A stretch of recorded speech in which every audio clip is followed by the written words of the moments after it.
नमस्कार, आईएनडी गुहार में आपका स्वागत है। मैं हूं आपके साथ मयंक। असम विधानसभा चुनाव में कांग्रेस को करारी हार का सामना करना पड़ा। दरअसल छत्तीसगढ़ में असम की बात इसलिए क्योंकि यहां चुनाव का मोर्चा छत्तीसगढ़ के मुख्यमंत्री भूपेश बघेल ने संभाला था।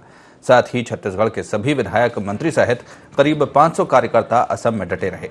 भाजपा के इस नए गढ़ को भेदने के लिए छत्तीसगढ़ कांग्रेस ने अपनी रणनीति का इस्तेमाल किया, लेकिन कांग्रेस गठबंधन को बहुमत के करीब भी नहीं पहुंचा पाए। पूर्व सीएम रमन सिंह ने कहा कि असम में चुनाव जीतने के लिए छत्तीसगढ़ के मुख्यमंत्री भूपेश बघेल ने जनबल और धनबल का दुरुपयोग किया। वहीं कांग्रेस के प्रवक्ता सुशील आनंद शुक्ला ने कहा कि चुनाव में पार्टी के द्वारा जिम्मेदारी मिलना महत्वपूर्ण होता है, जवाबदेही महत्वपूर्ण होती है, हार जीत तो लगी रहती है।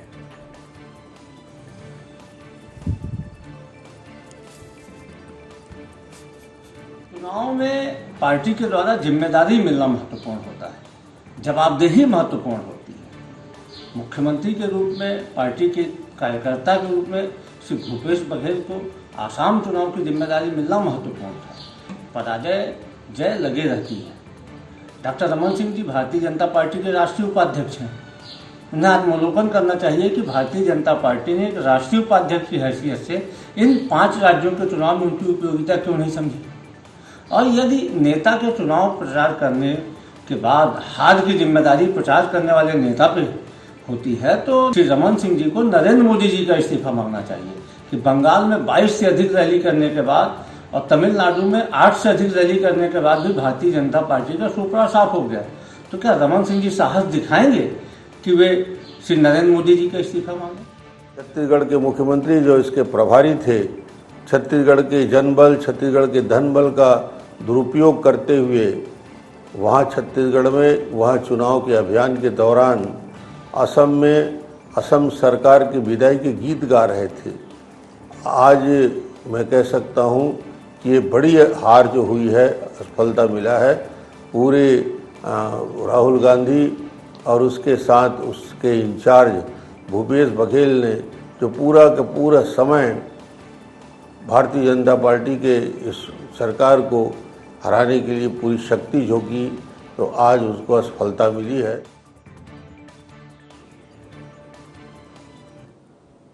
तो असम विधानसभा चुनाव में कांग्रेस को करारी हार का सामना करना पड़ा, जिसको लेकर छत्तीसगढ़ में सियासत थमने का नाम नहीं ले रही है। विपक्ष लगातार मुख्यमंत्री भूपेश बघेल हो या फिर पूरी कांग्रेस पार्टी हो, उस पर सवालिया निशान खड़े कर रहा है, क्योंकि खुद मुख्यमंत्री भूपेश बघेल असम में चुनाव प्रचार करने गए थे। साथ ही कांग्रेस के कई कार्यकर्ता, कई नेता भी वहां पर मोर्चा संभाले हुए थे। और जब वहां पर कांग्रेस को हार का सामना करना पड़ा, तो ऐसा मौका भारतीय जनता पार्टी कहां छोड़ने वाली थी। तो इसी मुद्दे पर चर्चा करेंगे, जिसकी शुरुआत करने से पहले जो हमारे साथ पैनल जुड़ा हुआ है उससे आपका तारुफ करा दें। हमारे साथ में छत्तीसगढ़ भाजपा के प्रवक्ता नीलू शर्मा जुड़े हुए हैं, अमित श्रीवास्तव छत्तीसगढ़ कांग्रेस के प्रवक्ता वो जुड़े हुए हैं, और वरिष्ठ पत्रकार पीसी रज्जी भी हमारे साथ जुड़े हुए हैं। तो आप तीनों का बहुत बहुत स्वागत है आईएनडी 24 में।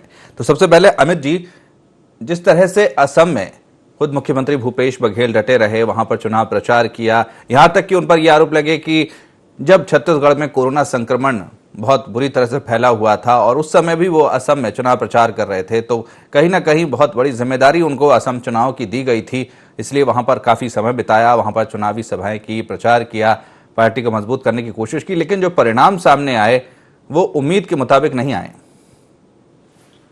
जी, निश्चित तौर पे देखिए, वहां पर उनको प्रभारी बना के भेजा गया था और लगातार अगर आप देखेंगे कि संगठन में अगर व्यक्ति रहता है तो उसके अपनी संगठन की जिम्मेदारी भी उसको निभानी पड़ती है, और परिणाम हमारे सपोर्ट में नहीं आए। निश्चित तौर पे आपका कहना सही है, लेकिन एक बात की खुशी है कि हमारे जो कैंडिडेट थे, हमारे वहां के कार्यकर्ता थे, वो डट के उन्होंने मुकाबला किया। और आप देखिए कि उसकी प्रतिफल ये रहा कि हमारी सीट भी पिछले बार से ज्यादा बढ़ी और प्रतिशत भी हमारा वहां पर बढ़ा।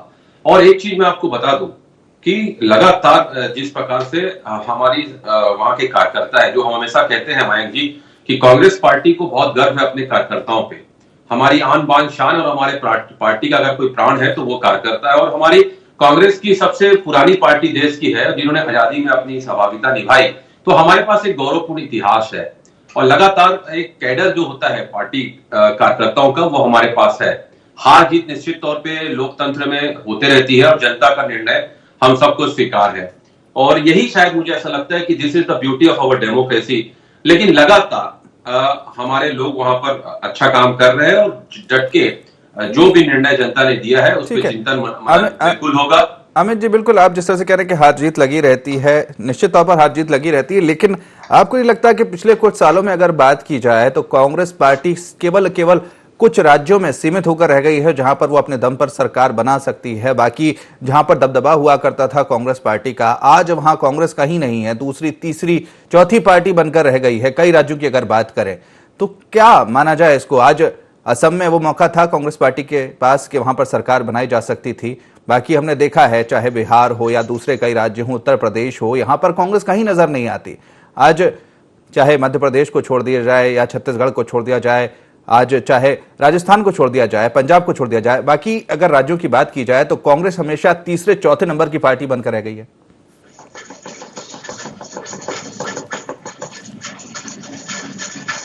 किसे चुना था आप बताइए? सरकार वहां पर किसकी थी?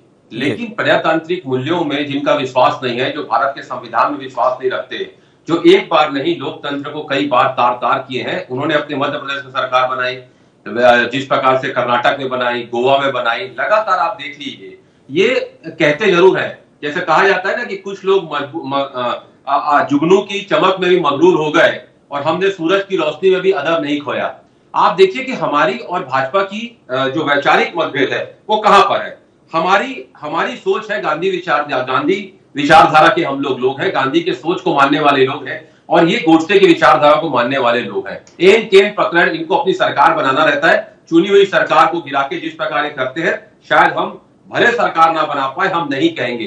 कल एक मैं डिबेट में था, मैं आपको बता दूं कि आपके भोपाल मध्य प्रदेश की कल चर्चा चल रही थी और मध्य प्रदेश के डिबेट में मैं बैठा था। उन्होंने कहा हम अटल बिहारी जी के वंशज हैं। मैंने उनसे एक ही चीज कहा कि अटल बिहारी जी 13 दिन की सरकार के बाद उन्होंने कहा था कि हम जोड़ तोड़ करके सरकार नहीं बनाएंगे। मतलब आपकी अटल बिहारी जी जो बहुत ही सम्मानित नेता पूरे देश के लिए हैं, हम सभी उनको बहुत पसंद करते हैं, कवि के नाते, एक अच्छे नेता के नाते, कम कम आप उनके वंशज तो नहीं है, क्योंकि आप तो नाथूराम गोडसे के नाम पे जो तारीफ करते हैं उनको टिकट देते हैं और उनको सांसद बनाते हैं। तो ये these are the basic difference between both the parties. Congress और भाजपा में यही बेसिक डिफरेंस है कि हम अब प्रजातांत्रिक मूल्यों में विश्वास करने वाले लोग हैं और ये एन केन पकड़ सरकार बनाने के लिए कुछ भी कर सकते हैं। लेकिन मैं बधाई देना चाहता हूं बंगाल की जनता को, जिस प्रकार से बंगाल की जनता ने, आप देखिए कि इन्होंने क्या नहीं किया, ईडी को यूज नहीं किया, सीबीआई को यूज नहीं किया, इलेक्शन कमीशन को यूज नहीं किया, क्या हर हथकंडे इन्होंने अपनाए, अपने 25-25 केंद्रीय मंत्री की ड्यूटी लगा दिया था। और जिस प्रकार से आप देखिए कि प्रधानमंत्री की गरिमा होती है, वो हमारे भी प्रधानमंत्री है, देश के प्रधानमंत्री है, लेकिन जिस प्रकार का वक्तव्य वो देते थे, 2 मई दीदी गई। अब आप बताइए, अगर वहां पर दीदी आज है तो क्या प्रधानमंत्री जी नैतिकता के नाते इस्तीफा देंगे? चलिए ठीक है। जिस प्रकार से मैं एक और चीज कहना चाहता हूं कि जिस प्रकार से जैसे छत्तीसगढ़ में अमित शाह जी ने कहा था कि इस बार 65 पार, जनता ने उनकी नहीं सुनी, वो जनता ने, प्रदेश की जनता ने हमें 65 पार कर दिया। और गुजरात में जिस प्रकार उन्होंने कहा था, मध्य प्रदेश में कहा था, और आज जिस प्रकार बंगाल में उन्होंने कहा इस बार 200 पार, और 200 पार तो क्या 70-75 में ही रुक गए, तो क्या नैतिकता के नाते उनको इस्तीफा नहीं देना चाहिए? लेकिन नैतिकता इस पार्टी में है ही नहीं। चलिए भाजपा के पास चलते हैं, नीलू जी जुड़े हुए हैं। नीलू जी, जिस तरह से अब आरोप लगाए जा रहे हैं कि असम में मुख्यमंत्री भूपेश बघेल डटे रहे, वहां पर चुनाव प्रचार किया, लेकिन जो परिणाम उनके पक्ष में नहीं आए, लेकिन यही सवाल भारतीय जनता पार्टी की तरफ से भी उठता है, क्योंकि पश्चिम बंगाल की अगर बात की जाए वहां पर कौन नहीं था? आज तमाम दिग्गज नेता, खुद प्रधानमंत्री, गृह मंत्री, इसके अलावा कई केंद्रीय मंत्री, इतने सारे लोग वहां पर पश्चिम बंगाल में डटे रहे, लेकिन जो चुनाव परिणाम आया, जिसकी उम्मीद की जा रही थी, उससे बिल्कुल ही उलट आया। तो कहीं ना कहीं आपकी पार्टी भी फेल साबित हुई है वहां पर। देखिए मयंक जी, सबसे पहले मैं असम के चुनाव की बात करूंगा। असम के जो इलेक्शन हुए और जो रिजल्ट आया है, उसके लिए असम की जनता को मैं बहुत बहुत बधाई देता हूं। मैं खुद भी असम में था, 15 दिन था जी। तेजपुर लोकसभा के बोरसोला कॉन्स्टिट्यूएंसी में मेरे को जिम्मेदारी मिली थी, और जिस ढंग से हम 15 दिन वहां पर प्रचार में थे और असम के इलेक्शन के वहां हमने माहौल को देखा, छत्तीसगढ़ के मुख्यमंत्री जी 1 वर्ष पहले उनको उनके राष्ट्रीय नेतृत्व ने जिम्मेदारी दी थी प्रबंधन को लेकर और पर्यवेक्षक के रूप में लगातार वो जो है असम के चुनाव के मैनेजमेंट में लगे रहे। इस बीच कोरोना की भी संक्रमण की दूसरी लहर भी आई। लगातार जो है वो अपने मंत्रिमंडल के साथ, विधायकों के साथ प्रचार प्रसार में लगे रहे। ठीक है, प्रचार प्रसार जो है संगठनात्मक दृष्टिकोण से अगर जिम्मेदारी मिली है तो करना भी चाहिए, लेकिन जिस ढंग से हम लोगों ने वहां पर देखा कि ये CAA और NRC, उसके अलावा स्थानीयवाद को लेकर, अन्य मुद्दों को लेकर जिस ढंग से, और खासकर छत्तीसगढ़ में जो मैनिफेस्टो के आधार पर इन्होंने 2018 में चुनाव लड़ा, छत्तीसगढ़ की जनता को इन्होंने जो धोखा दिया, ये उस मैनिफेस्टो को असम के जो है चुनाव प्रचार में, वहां की सभाओं में जो है ये वहां पर बताते थे कि हमने छत्तीसगढ़ में ये योजनाओं का हमने क्रियान्वयन किया और वही जो योजना जो है यहाँ पर भी जो है वो लागू की जाएगी, क्योंकि छत्तीसगढ़ के हजारों और लाखों मजदूर जो है वो चाय बागानों में काम करते हैं, लेकिन कहीं ना कहीं असम की जो जनता है उन्होंने सर्बानंद सोनोवाल जो है उनके कामों को, NDA के जो 5 साल के जो काम रहे हैं उन पर उन्होंने मुहर लगाया है। और आज भूपेश बघेल जी, माननीय मुख्यमंत्री जी और उनकी जो पूरी टीम है, जो छत्तीसगढ़ को एक ATM की तरह उन्होंने यूज किया, जन बल, धन बल का पूरा उन्होंने दुरुपयोग किया, उसके बाद भी वहां पर जो है रिजल्ट जो है वो इनको जो है इनके सकारात्मक दृष्टिकोण से इनको इनके फेवर में परिणाम। ठीक है, आप कह रहे हैं कि वहां पर भूपेश बघेल की जो भी चीजें थी उनको नकार दिया गया, वहां पर जो मुख्यमंत्री सर्बानंद सोनोवाल हैं उनके कामों को सराहा गया और जनता ने उस पर मोहर लगाई। लेकिन जब बात पश्चिम बंगाल की आती है तब वहां की जनता को आप धन्यवाद क्यों नहीं कहते? क्या वो भी तो, वहां की जनता भी तो मुख्यमंत्री ममता बनर्जी के कामों की सराहना कर सकती है। उनको दोबारा इसीलिए चुना गया। आज 200 से ज्यादा सीटें उनको मिली हैं, जो कि भाजपा दावा कर रही थी कि हम 200 से ज्यादा सीटें जीतेंगे। तो वहां पर जाकर क्यों आप जनता का धन्यवाद नहीं करते? आप असम में जाकर क्यों जनता का धन्यवाद करते? उसके बाद पश्चिम बंगाल के ही मुद्दे पर आ रहा था। आपने दोनों सवाल पूछा है, लेकिन आपने चूंकि बीच में सवाल पूछा तो मैं निश्चित रूप से सुनना उसको चाह रहा था। देखिए, पश्चिम बंगाल में हम लोग 2016 और 19 की अगर बात करते हैं तो निश्चित रूप से पश्चिम बंगाल में हमारी जो संगठनात्मक स्थिति थी वो पहले जो है वो हम लोग उस पश्चिम बंगाल में धीरे धीरे जो है वो गेन कर रहे थे। अब जब 19 के इलेक्शन आए तब हमने वहां पर नरेंद्र मोदी जी के नेतृत्व में 18 सीट लोकसभा के जीते और उसके बाद हमारे 3 विधायक हुआ करते थे।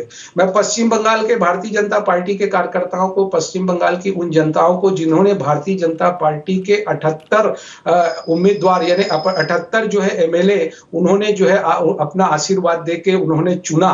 निश्चित रूप से भारतीय जनता पार्टी के लिए पश्चिम बंगाल में देखिए लक्ष्य क्या होता है कि जब चुनाव आप लड़ेंगे तो एक बड़ा लक्ष्य लेकर जो है वो चुनाव लड़ा जाता है।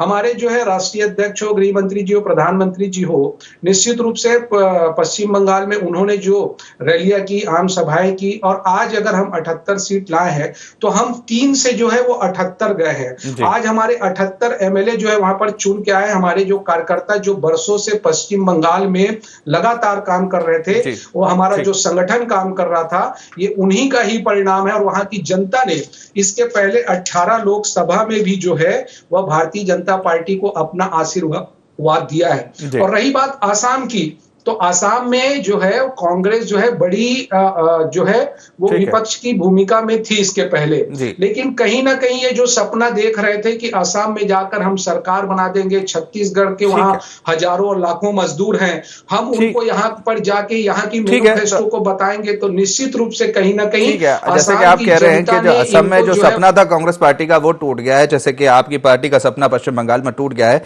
तो पीसी रथ जी के पास में जाऊंगा।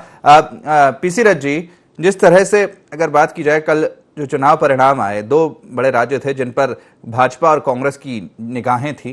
आज असम की बात की जाए जहां पर कांग्रेस और भाजपा के बीच में सीधी टक्कर थी। पश्चिम बंगाल में TMC और भाजपा के बीच में टक्कर थी। कांग्रेस पार्टी यहां काफी पीछे थी। लेकिन आज जब असम की बात होती है, क्योंकि असम की इसलिए ज्यादा बात होती है क्योंकि यहाँ पर जो प्रभारी बनाए गए थे, मुख्यमंत्री भूपेश बघेल को बनाया गया था, तमाम तरह की सभाएं उन्होंने की, जो परिणाम आए वो उम्मीदों के अनुरूप नहीं आए हैं। जिस तरह से पश्चिम बंगाल की बात की जाए वहां भाजपा के अनुरूप नहीं आए हैं। तो आप क्या कहेंगे जिस तरह से असम के जो नतीजे आए, बंगाल के जो नतीजे आए, उसको लेकर? जी मयंक जी, जी, पूरे मामले में अगर अपन देखें कि छत्तीसगढ़ के मुख्यमंत्री को इस तरह से जो प्रभार सौंपा गया था असम में चुनाव जिताने का कांग्रेस पार्टी की ओर से, तो जिसमें वो अपने दल बल सहित गए जिस तरह से बताया गया और उन्होंने अपना जोर लगाया। उनका फोकस निश्चित रूप से वहां पर जो बसे हुए छत्तीसगढ़ के श्रमिक परिवार के श्रमिक के रूप में जो लोग गए और बस गए वहां पर, उनके माध्यम से अपनी बात को समझाने का रहा होगा। लेकिन ये सही है कि छत्तीसगढ़ और असम के बीच जो दूरी है और जिस तरह का इसके पहले का कोई राजनीतिक कार्य का इन लोगों का अनुभव नहीं था कि छत्तीसगढ़ के लोग जाकर के वहां पर किस तरह से असम के चुनाव को प्रभावित कर पाएंगे, किस तरह से वो पार्टी को फायदा दिला पाएंगे, इसका कोई उनका पिछला अनुभव नहीं था। और निश्चित रूप से ये पहला अनुभव होने के नाते बहुत ज्यादा उनको सफलता नहीं मिली है। और इसको दूसरे शब्दों में कहें, सकारात्मक कह रहा हूं मैं कि ज्यादा सफलता नहीं मिली और 7 सीटें बढ़ा पाई वहां पर कांग्रेस। तो इस तरह से लेकिन विजयश्री हासिल करने से काफी दूर रह गई, सरकार बनाने के लायक नहीं मिल पाया वहां समर्थन। और उसके मुकाबले असम में दोबारा जो सरकार बनी और जिसमें कि वहां की जनता ने जिस तरह से भाजपा को चुना, तो उससे निश्चित रूप से कांग्रेस के लिए एक सदमा है, क्योंकि कांग्रेस सोच रही थी कि वहां पर तो हम सरकार बना ही लेंगे। इवन हालांकि बहुत सारे जो चुनाव पूर्व के जो सर्वेक्षण थे, उनके जो एग्जिट पोल के जो नतीजे थे, उसमें मैं देख रहा था कि TV9 ने और 2-3 चैनलों ने जो किया था, उन्होंने ये लगभग उसी फिगर को बीजेपी ने वहां पर प्राप्त किया है। तो ऐसा लग रहा है कि वो कई पैमाने पे वहां पर वो सफल रहे एग्जिट पोल वाले। और कांग्रेस को इसमें निश्चित रूप से सदमा लगा है और असम को बहुत बड़ी संभावना के रूप में देखा जा रहा था। लेकिन ये भी सच है कि कांग्रेस के छत्तीसगढ़ के मुख्यमंत्री सहित पूरी टीम को इसका कोई अनुभव नहीं था कि असम के लोगों के साथ कैसा संवाद करके उनको अपने पार्टी के पक्ष में किया जाए। उसका नुकसान कांग्रेस को उठाना पड़ा। जी बिल्कुल। चलिए, समय का अभाव है इसलिए चर्चा को हमको यहीं पर रोकना पड़ेगा। पीसी रथ जी आपका, अमित जी आपका और नीलू शर्मा जी आपका बहुत बहुत धन्यवाद हमारे साथ इस चर्चा में जुड़ने के लिए। तो जिस तरह से असम विधानसभा चुनाव में कांग्रेस को करारी हार का सामना करना पड़ा, इसको लेकर विपक्षी दल भाजपा लगातार निशाना साध रहा है, क्योंकि यहां पर मुख्यमंत्री भूपेश बघेल चुनाव प्रभारी बनाए गए थे। कई सभाएं उन्होंने की थी, लेकिन जो चुनाव परिणाम सामने आए वो इससे बिल्कुल उलट आए हैं। तो फिलहाल IND गुहार में इतना ही। अब बने रहिए IND 24 के साथ। नमस्कार।